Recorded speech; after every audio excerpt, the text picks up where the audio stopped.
welcome to edition 84, part 2 of all Killa No Filla podcast with me, Rachel Fairburn and Kiri Pritchard-McLean. Just before we start, we'll do our usual disclaimer. This isn't hero worship. We do this podcast because we have mutual interest in serial killers. As long as we are doing this podcast, it stops us from writing to them in prison. Yes, part 2 of the Krays. Yes. Our Christmas special. Hello, those of you who've strung it out, rationed it for yourselves. Yeah. Hello also to the people who have just non-stop binged. Fair play. Either way, you're your own person, whatever works for you. Yeah, I agree. Good for you, I say. Good for you. And thank you for listening, of course. I would like to say a quick hello because where it's falling where we're recording this, I am the day after my, oh my God, why? I've not yawned all day today, and as soon as I start doing this, I bore myself. It's me. I find you tedious. Yeah, I'm not surprised. Hey, don't get me started. When you talk about this, and I'll talk to you about how it was National Cunt Day yesterday, the 19th of December. Please continue. Well, I had a very pleasant experience. I went to get my booster and the guy asked me my name and he said, what's your name? I said, Pritchard-McLean. He said, oh, you're a comedian. And I looked slightly uncomfortable because I don't want to be talking about my job during something medical related. Yeah, and usually when somebody says, oh, are you a comedian? The next sentence is, tell us a joke. And it's like, fuck off. Yeah, I just felt, I'm a bit not shy, but I feel a bit uncomfortable with that stuff anyway. And then it felt like, even though I know that they couldn't access my medical records, but the nurse who was sat nearby sort of smirked a bit when he said that. And I was like, what's going on here? And then I moved to the next seat, ready to get my booster, because that was just the check-in seat. And the nurse, who sadly I didn't get the name of, was like, I love your podcast. And I was like, oh, thank you so much. My attitude will immediately change if I find out people listen to this. And she was like, my auntie always messages me and is like, have you listened to the new one? And I was like, oh, there's a big multi-parter coming on Christmas Day. And she's like, yeah, I'm going to listen to it. So this is me saying hello. Great. And Hello. Thanks so much for listening to the podcast. And thanks for laughing at your colleague who was unprofessional enough to acknowledge my job. I'm glad you had a positive experience yesterday, because I'll be honest with you, yesterday I was like, sorry, have I done something and I don't know about it? Because the response I'm getting from people that I know and people that I don't know is what can be described as aggressively negative. First of all, I felt like I had a bit of an argument with my mum, which is very rare for me. Yeah, I'd written something. And I was sort of running it by, because I run a lot of my stuff by my mum, because she's got a good sense of humour, and And she went, bit northern in it.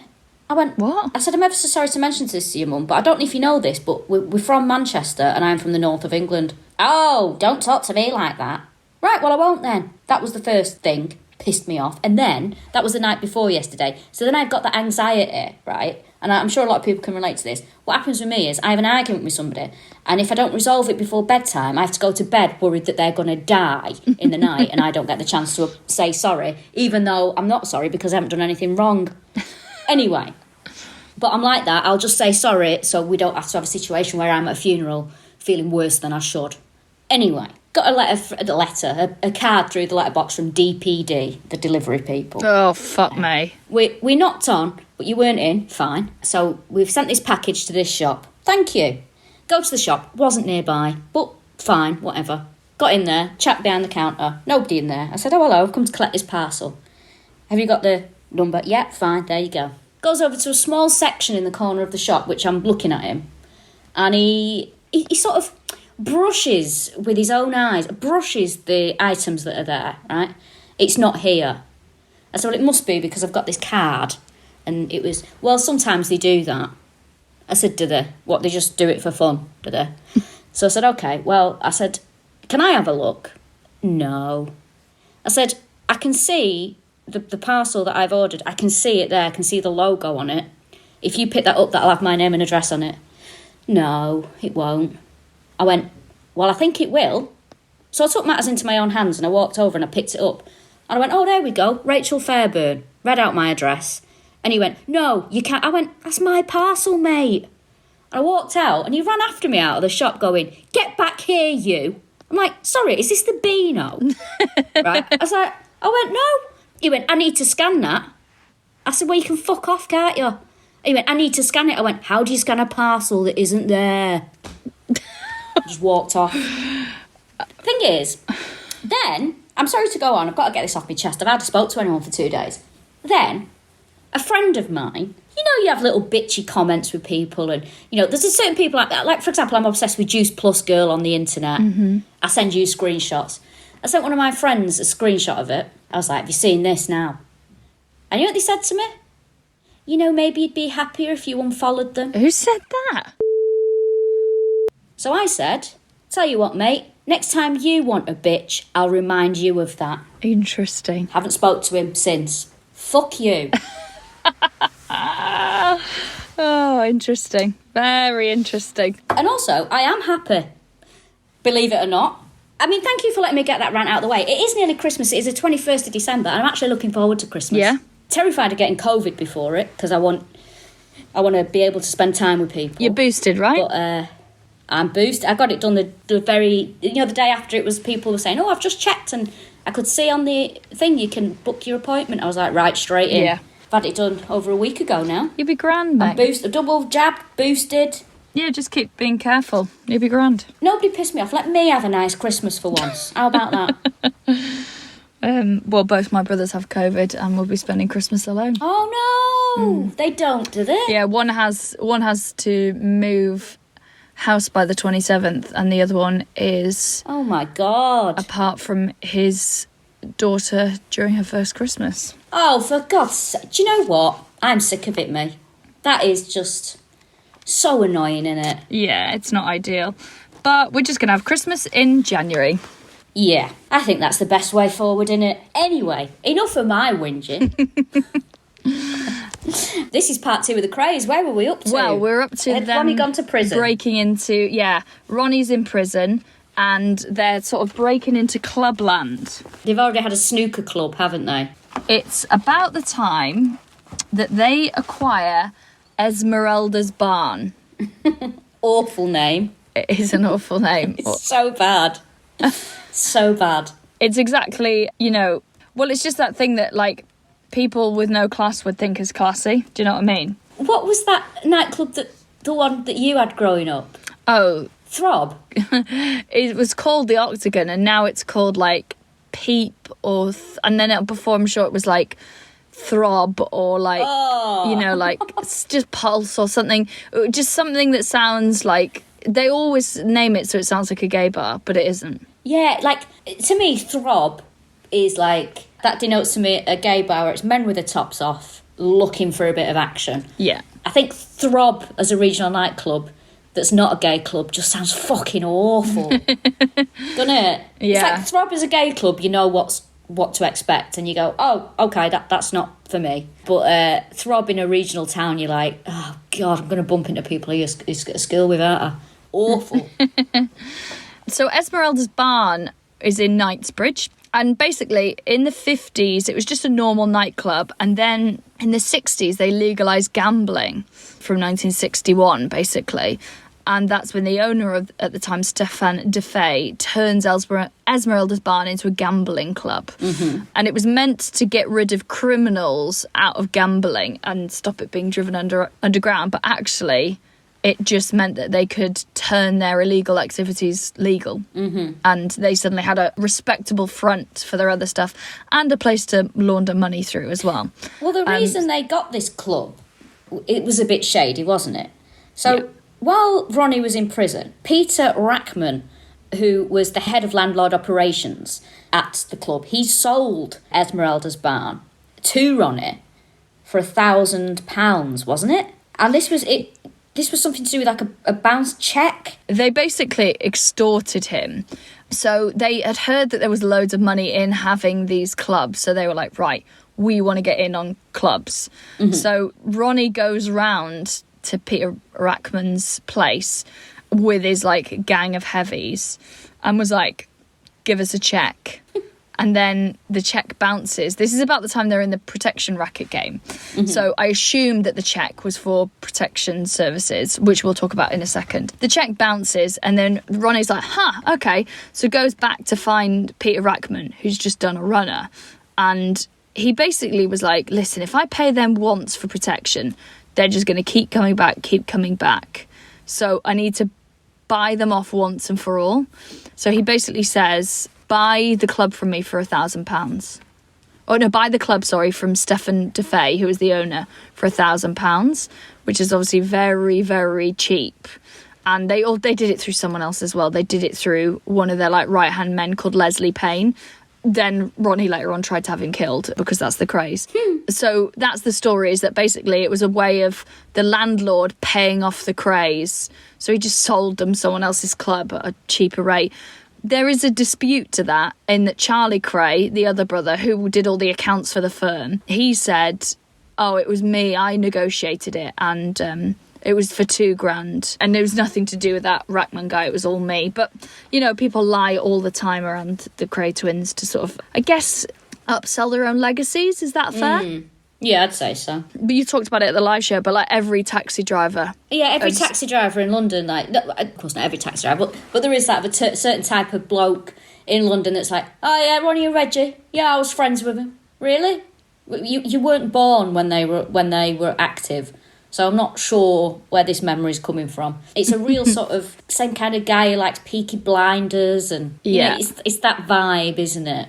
You know, yeah, a bit of absolutely. A fantasist, those kind of Well, men. the club made loads of money and was a legit business venture for once. Because, yeah, what they were doing, explain the protection racket that they were running before. So basically, they'd go into pubs in the local area and say, right, you give us £100 a month and we'll make sure no trouble happens in your pub.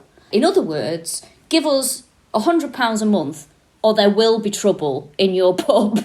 Yeah. So it's like a protection racket, really, is they're not keeping the peace within your pub. It's you're paying someone to not kick off in your pub. Yeah. That's basically what it is. It's crooked. Yeah. It's blackmail, it's basically. Yes. Which is why it's illegal. But they want to be sort of, more front-facing and more respectable. They want to be gentlemen criminals as opposed to what they are at the moment. So this club starts to do really well. Now, Reggie starts to become a bit of a celebrity gangster as well, and would organise these sort of like boxing matches in the clubs and things. And it was just a way of him sort of mixing with, the very famous at the time, the very intelligent, the very wealthy, the very beautiful, because he had wanted to be like this gangster in the films who was often played by an actor called George Raft. He was an actor and a dancer, and he would always play sort of like mafia people. And the Krays really looked up to him. They tried to emulate his style. They had suits made exactly like the ones he used to wear in his film. So this is their step towards this sort of gentleman gangster. And the people that used to come to the club, Francis Bacon, Lucian Freud, all sorts of people. There's loads of celebrities that just start knocking around, and not just celebrities as well, like hoi polloi. Yeah, like it was pretty much everybody, wasn't it, that went there? You'd have politicians going in. Yeah. You'd have which will come up later. Singers, actors. Yeah. You'd probably have people that were, your general people who might fancy a big fancy night out, and they'd save up a bit and they'd go to Esmeralda's barn. So it was very much the place to be seen. And this is what got them into the West End of London, wasn't it? The club is what got them mixing with, what do you call it? The great and the good. Yeah. Now, they just ran everything to their own ends. So, like I say, there's this one side where, like, Joan Collins is going there and Judy Garland, which we'll get onto later. Joan Collins is one of those people that feels like she's been alive forever. Like, yeah. But she also feels like she's been important for, like, 6 decades. Yes. Do you know what I mean? Like, but also she's looked exactly the same. She's since amazing. You've known about her. It's fucking insane. Yeah, I'm obsessed with how she looks. She's incredible. Like, she's just pure 80s. Even in the 50s, she looked like it was the 80s. And even now it looks like the 80s. Yeah. She's always looked the same age. Yeah. I love her. So there's this one side where you've got, like Barbara Windsor, of course, Queen of the Gangsters, and like Joan Collins knocking round. And then there's this other side of it where the club was rumoured to be a front for lots of things, including young boys engaged in, being trafficked, basically. They were using these young boys to have sex for money, obviously, and we're talking underage boys as well. And then they would trap the people who engaged them in their work if they were useful to them and use them and blackmail them. So Ronnie, as well, had a particular type. He used to like young boys. He would choose waiters and croupiers to work at the club based on the facts of whether he found them attractive or not. So all the young men that were working there were basically there for Ronnie's visual pleasure. Yeah, it was described as Ronnie's own private vice ring, and there would be sex shows at Ashburn Gardens. Now, Ashburn Gardens is basically, this club was really useful to them, Esmeralda's Barn, was really useful to them in another way, because what would happen is people would come there all the time, and they'd let people have tabs, and they would like it if people ran up a massive tab, because then they owed the Krays a favour. Yes. So David Litvinoff had a debt of $3,000 there, which, bearing in mind, they got the building. That's a lot now. Like, in the 60s, they got the building for $1,000. Bloody hell. What was he doing? Yeah, wild. So Ronnie Krays says, do you know what? I'll let you off that if you let me have the rest of your lease on your flat at Ashburn Gardens, which is near Gloucester Road in Kensington, so really close to everywhere that Ronnie would want to be. And also said, I'll take on your lover as well. A guy called Bobby Buckley, who became a croupier at the club, which is what Ronnie used to do with them. The sort of dehumanisation of somebody, like, oh yeah, you've got a debt and I want your house and I want your boyfriend as well. It's just so unsavoury. I just find it really horrible. Yeah. And I think it's one of those things like, if you sort of discuss this kind of thing, you talk about this kind of thing, like Ronnie Krays said, oh, I'll have your flat and your boyfriend. If you reverse that and that was a guy saying to someone, I'll have your house and your wife. Yeah. It's horrible, isn't it? Yeah. I bet there's a lot of young gay men being exploited in this scene. 100%. And I'm sure there were guys who weren't gay who were exploited as well. Yeah, I mean, I guess that, I imagine, and I hope I'm wrong, there would have been straight men who had advances off Ronnie Kray who ended up in situations that they didn't want to be in. Yeah. Well, the weird thing about this David Litvinoff is that he kept living in that flat that Ronnie would use for sex parties. Imagine just being like having to tiptoe past the living room because there's a sex party in a house that you used to live in. Oh no. It's like the worst situation, that, isn't it? Yeah. So this... How did it come to this? Where you're like, I've fucked up here.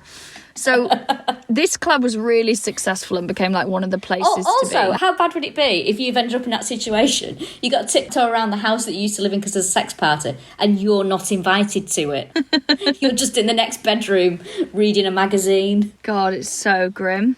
That would be me. It is grim. Not invited to my own sex party. I'll be honest with you, I can't imagine anything worse than a sex party. I can't imagine anything worse than a party, let alone a sex party. No, thank you. Okay, so there's a weird thing here where there was also under the gambling club was a cellar club, which was run by Jeanette, and it was a lesbian club open to people of all sexual orientations. But places like that were really important because there weren't many safe places queer people could meet and be openly gay because, it was such a hostile environment and it was illegal. So there was this pretty iconic lesbian bar in the basement as well. It sounds absolutely incredible. Now, they made loads of money from Esmeralda's Barn, but they would also run up loads of debt against it because they would basically let their mates drink for free, who would all fucking put it away. And then some of them they'd call in those debts, and some of them they wouldn't. So also they were on a regular basis till dipping. So they'd walk. The Krays would walk in. They were terrible with money. They'd walk in and they'd be like, "Oh, can I just have the takings out the till? Thanks very much," and treat it like a piggy bank. So they were not very good businessmen. No, which is actually a common theme of theirs. And they were so bad that they had a manager called Laurie O'Leary. He was managing Esmeralda's Barn and he offered them £1,000 to stay away. He was like, can you just let me run this? Because you're running it into the ground. I'll give you £1,000 to not come in. And they were like, no, we like it here. We're part of the furniture. Isn't that wild? I'd love someone to offer me £1,000 not to do something. Yeah, that's true. I just can't believe it. I just think it's wild what they're up to. So, do you know what it reminds me of, though? I don't know how much I can say about this. There's a venue that we have played as a comedy club in our time that had a very similar setup. Mm-hmm. Yeah, I know exactly what you mean. Where it was bought, apparently the rumour is it was bought with drug money. And, they took a loan off some gangsters and every Saturday night they'd come and empty the till for years and years and years. I was in that venue once and the manager came in and he asked the staff for whatever was in the till and he took their tip jar as well. Really? Yeah. I was like, oh no. I was just... Oh my God, so there's more than one? Yeah, I was in there one weekend gigging and you knew that it wasn't going to last much longer. You know, when you get that vibe from a gig, you're like, this isn't going to be here in a year. Yeah. And the manager at the time came in, and he was sort of talking to the bar staff, and he went around the thing, and he took the money out of the tills, and then he took their tip jar and walked out with it. That's so bad. I was like, fuck. I was like, shit, that's really bad. Am I still getting paid? That is so out of order. I can't believe that. Yeah. No, And it was about 3 months after it shut down. This one, the club was bought with, affiliation to, like, a gang. So every Saturday night, one member of the gang would come and sit, like, at the end of the bar and then literally empty the takings into a bag and then walk off. And then that only stopped when they sold a building affiliated to the club for fucking loads of money and managed to clear the debt off. Now, Ronnie's behaviour at this point was becoming more and more erratic. He was becoming more and more violent, and he was actually diagnosed with paranoid schizophrenia. Yes. He was, running these sex shows. He was acting very erratically. The sort of incidents in the club where, like, I think one time, doesn't he bring a donkey in and stuff like that? Yeah, he's quite an eccentric character anyway. So there used to be a show at Esmeralda's where a little person or a person of restricted height, whichever... It depends from individual to individual what the preferred terminology is. So let's say person of restricted height would do a show. One of my relatives is married to he prefers the term dwarf. Mm-hmm. And I can't remember what it was like. Someone was like, what do you like to be called? And he was like, David, it's my name. Which I think was pretty funny. But also it's quite funny because he's not that much smaller than me. Yeah, of course not. No. But anyway, we continue. So this guy would come and do a show, and then afterwards there would be something to do. It was one of Ronnie's favourite shows, and there was a donkey involved. I mean, I'm making it sound more terrifying than it is, I hope. Yeah. And then Ronnie would, like, go, hey, at the end of it and go and get the donkey and walk around the club with a donkey in one hand and a gin and tonic in the other. And once he had a massive argument with a rival gang member who came into the club, and he was like, what the fuck are you doing in here? And he's got this donkey in one hand and a gin and tonic in the other. So I just think that's a fairly iconic scene. Yeah, I'd say so. Yeah, you can really imagine it. You can imagine it. Yeah. So this club did get them the celebrity kind of kudos that they wanted. For a start, they had this great look. Again, they're twins, so it is that celebrity element to them. Mm-hmm. They start to talk like George Raft in the films as well. So they've got these Cockney accents, and they're trying to sort of ape an American gangster style. See? Oh, no. And they had an Italian barber come over every week to shave. Well, Ronnie did this to shave him like Al Capone did. So oh my God. But it worked. Like, people wanted to see what this club was about. Judy Garland came down, which is absolutely wild. Like, one of the most famous women in the world. And Ronnie was like, oh, my mother Violet absolutely loves you. See? And he was like, I don't suppose you would come and sing for her. And Judy Garland was like, yeah, why not? So she goes to Valence Road, the little flat, and Judy Garland does a private gig for Violet. Pretty amazing. It is fucking amazing. And you know what? If they were my boys, I'd turn a blind eye as well. Like, if they're bringing down, Judy Garland to sing for me. I mean, not if they were doing it now. I'd be terrified. But it'd be awful now. The photographer David Bailey photographed them as well, which added to their sort of the iconic image of them. So David Bailey, obviously a hugely famous photographer, took some of the most iconic shots of the 60s, including the one of the Krays. Diana Dawes, the actress, who was allegedly, Britain's answer to Marilyn Monroe. I'm not sure about that. She keeps cropping up in this, by the way. Yeah. That woman would go to the opening of a fucking envelope. Diana keeps popping in. But yeah, so there's so many people coming in and out of the club, from A-list to D-list, I think. Everybody's in there. Yeah, it is. It's now home to the Berkeley. A 5-star hotel is on the site of where Esmeralda's barn was. But, I mean, they only had it for 3 years because of, they burned, what is it, like, I'd rather burn out than fade away. Mm-hmm. And that is definitely their career as criminals. So as they start to get successful, like we've said, Ronnie's gets very, very unwell. So he's a paranoid schizophrenic anyway, but he becomes increasingly more erratic. He's quite unhinged. Everybody was scared of him and couldn't second guess what was going to happen. He was diagnosed in prison with the paranoid schizophrenia, and it was just after Rose's death, which was his auntie, that he was very beloved. During this time, he was sent to Long Grove Mental Hospital because he didn't recognise Reggie or his own mother, which was when they knew it had got really bad because he was so incredibly close to both of those. So he went there and sort of went into recovery for a bit, but he would sort of come in and out of the hospital as well. He used to listen to Winston Churchill speeches, just recreationally. I mean, a very early version of a podcast, maybe. Yeah, that's true. But there was definitely something about, I think, how statesman-like Winston Churchill was that really attracted Ronnie. I think he wanted to kind of emulate great men of the time, if that makes sense. Yeah. So he's very, very ill. But Reggie breaks him out. Now, how he does it is he goes in and says, I want to go and see my brother, who, as I mentioned before, doesn't recognise him, doesn't recognise his mum, but they think, just like when he was a little kid, he'll be better out with us than he will be with doctors.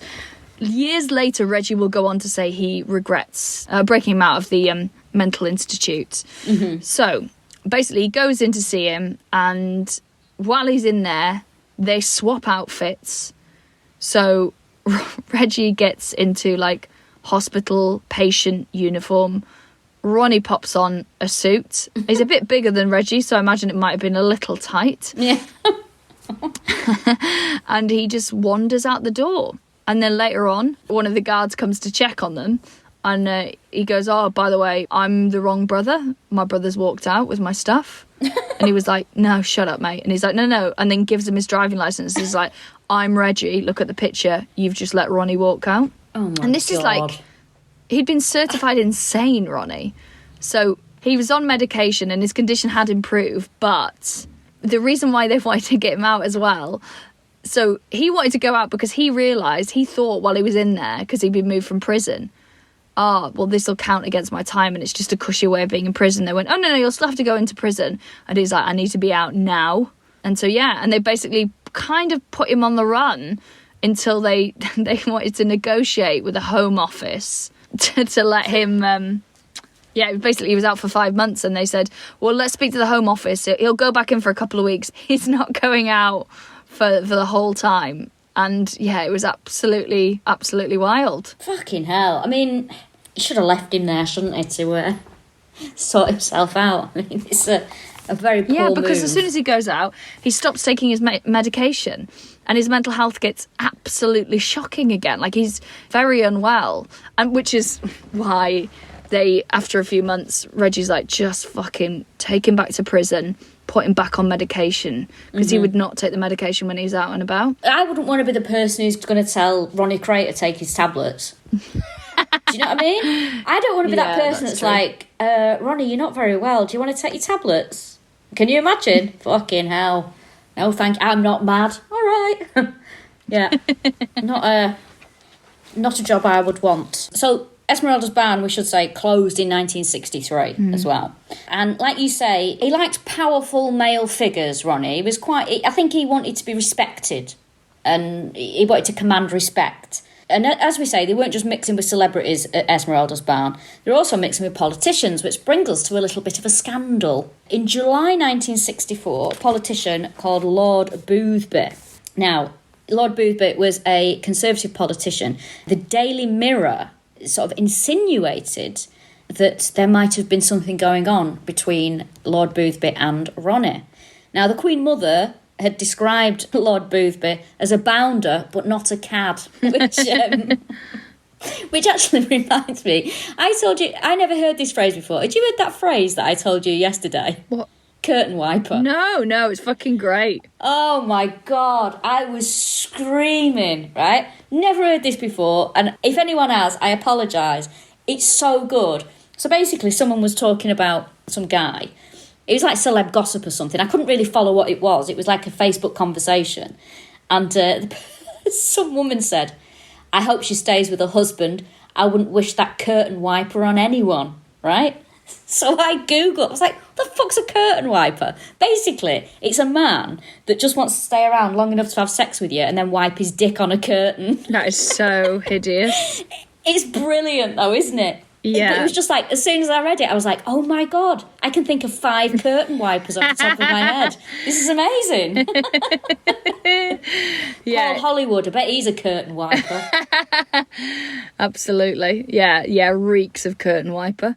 We haven't mentioned their other club, actually, the Double R Club, which is obviously after Ronnie and Reggie. That opened in 1957 in the East End, and it was Charlie who dealt with all the accounts for that. And so that now is it's so funny to look at where all these places are. So that was pretty iconic, because Esmeralda's Barn was then moving into the West End as well, and moving into sort of celebrity and respectability, because people, like, the East End was its own thing, and people didn't really come down there outside of town. So that's where the Double R Club was. But it is now an enterprise car hire. Oh, brilliant. Wow. The glamour lives on. So, Boothby, that's what we're on, weren't we? Lord Boothby had an affair with Conservative Prime Minister Harold Macmillan's wife. So he was just a bit of a goer, I would describe him as. Now, Boothby supported homosexual law reform, so bear in mind it was illegal to be gay at the time. Because of this, there was lots of rumours about his sexual preferences. And he actually said publicly, listen, I'm not gay, right? I just support this. What he's basically saying is, listen, I'm not gay. I just want it to be legal for me to fuck men, right? That's what he's saying. He's just saying he's not gay, but he wants to be able to fuck guys. And you know what? Fair enough. So in 1963, Boothby is having an affair with an East End cat burglar called Leslie Holt. Yes. Now, he met him at a gambling club. Now, Holt then introduces Boothby to Ronnie, and Ronnie allegedly started to provide Boothby with young men and started to hold orgies at his flat in Hackney. Now, the Sunday Express discovered this, and because they were a Tory supporting paper, they didn't print this. But in 1964, the Mirror did. Now, Boothby denied the affair with Ronnie, and he was awarded a £40,000 out-of-court settlement. 40 grand then. Yes.